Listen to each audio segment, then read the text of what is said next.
जय जगन्नाथ नमस्कार। Welcome to RB teacher support. समस्त शिक्षक समाज को शुभेच्छा और अभिनंदन। आसिला न्यू अपडेट। आज बसुची इंटर मिनिस्टरियल कमिटी बैठक में कौन आलोचना हेब, शिक्षक मानकर समस्या उपर कौन निष्पत्ति हेब, शिक्षक मानकर दाबी उपर केबे घोषणा हेब, यही वीडियो समस्त सूचना आपण मानक पाखरे पहुंचाइबा को चेष्टा करी। चलंतु आरंभ करवा आज वीडियो। दीर्घ दिन हम समस्त वर्गर शिक्षक माने डिसेम्बर मासर घोषणा को अपेक्षा कर बसी। समस्ते निज निजर दाबी सरकार निकट में उपस्थापन करिसेंती। सरकार निष्पत्ति नेबे और घोषणा करेंगे। आसवा समस्त वर्गर शिक्षक मान दाबी उपर school and mass education department समस्त वर्गर शिक्षक संघर दाबी गुड़ी विचार करी प्रपोजाल प्रस्तुत करिसेंती, जहाँकि 14/12/2023 तारीख इंटर मिनिस्टरियल कमिटी रे उपस्थापन करेंगे। इंटर मिनिस्टरियल कमिटी जो प्रस्ताव गुड़ी को अनुमोदन करेंगे ता घोषणा हेब। विभाग विधिबद्ध निर्देशनामा प्रकाश करेंगे। आपण माने जानिछंती ग्रेड पे वृद्धि, कैडर रूल संशोधन, एक्स कैडर उच्छेद, एक्स कैडर इंक्रीमेंट, गणशिक्षक regular, PTI career policy, contractual evolution इत्यादि दाबी गुड़िकर समाधान निमंते सरकार को अवगत करा जायछि। सरकार और विभाग दाबी गुड़िक उपरे विचार कर निष्पत्ति शेष पर्यायर आसंता डिसेम्बर 19 तारीख ठारू प्री बजेट बैठक पूर्वर समस्त दाबी चूड़ांत हो घोषणा होबार संभावना अधिक। एबे देखिनेबा इंटर मिनिस्ट्रियल कमिटी पाई इश्यू होइथवा चिठीटी को।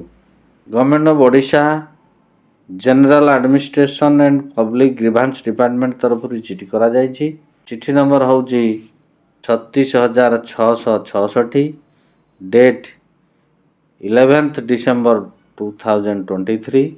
चिठी करिसंती Ganesh Chandra Patra OSD cum additional secretary to government.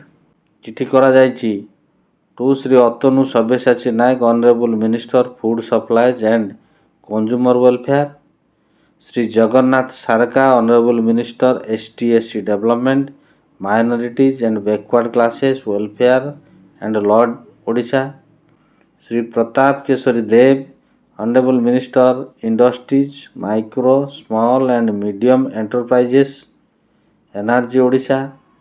Subject रही meeting of the inter ministerial committee. Sir, I am directed to say that honourable minister finance Odisha and Chairman Inter-Ministerial Committee has been pleased to take a meeting of the Inter-Ministerial Committee on 14/12/2023 at 5 p.m. in the second floor conference hall of Lok Sabha Bhavan. I would therefore request you to kindly make it convenient to attend the meeting as per schedule. चिठी रे स्पष्ट करागला 14/12/2023 5टा बेले लोकसेवा भवन second floor conference hall रे मान्यवर finance minister एवं chairperson inter ministerial committee का अध्यक्षतार इंटर मिनिस्टरियल कमिटी बैठक अनुष्ठित होबाक जाउछि। सही बैठक रे समस्ते जोग देवाई निवेदन करा जायछि।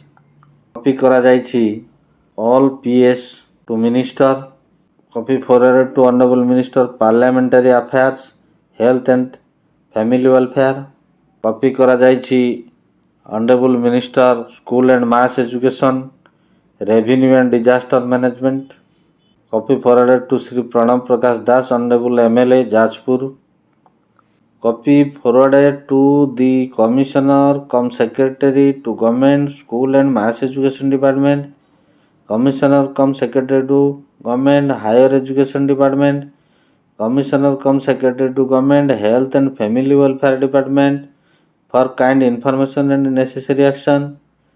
They are requested to kindly make it convenient to attend the meeting of the Inter-Ministerial Committee scheduled to be held on 14/12/2023 at 5 p.m. in the second floor conference hall of Lok Sabha Bhavan with all the relevant information regarding the demands of the association connecting to their department। एथिरु स्पष्ट होउछि school and mass education department रो ଶିକ୍ଷକମାନଙ୍କର ଦିଆଯାଇଥିବା ଦାବି ଉପରେ ଆଲୋଚନା କରାଯାଇ ନିଶ୍ଚିତ ଭାବରେ ତା'ର ଶେଷ ନିଷ୍ପତ୍ତି ନିଆଯିବ। ତେଣୁ କମିଶନରମାନଙ୍କୁ ନିର୍ଦ୍ଦେଶ ଦିଆଯାଇଛି ଏ ବୈଠକରେ ସମସ୍ତ ଆସୋସିଏସନମାନଙ୍କର ଡିମାଣ୍ଡସ୍ ରିଲେଟେଡ୍ ଫାଇଲ୍ ନେଇ ବୈଠକରେ ଉପସ୍ଥିତ ହେବା ପାଇଁ। ଆଶା କରେ ଭିଡ଼ିଓଟି ଆପଣମାନଙ୍କ ପାଇଁ ଇନଫର୍ମେଟିଭ୍ ନିଶ୍ଚିତ ହେଇଛି। ତେଣୁ ଭିଡ଼ିଓଟି ଲାଇକ୍ ଓ ସେୟାର କରନ୍ତୁ।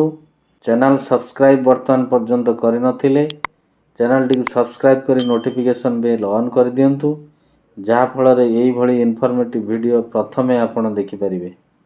ପରବର୍ତ୍ତୀ ଭିଡ଼ିଓ ପର୍ଯ୍ୟନ୍ତ ରହୁଛି। ନମସ୍କାର। ବନ୍ଦେ ଉତ୍କଳ ଜନନୀ।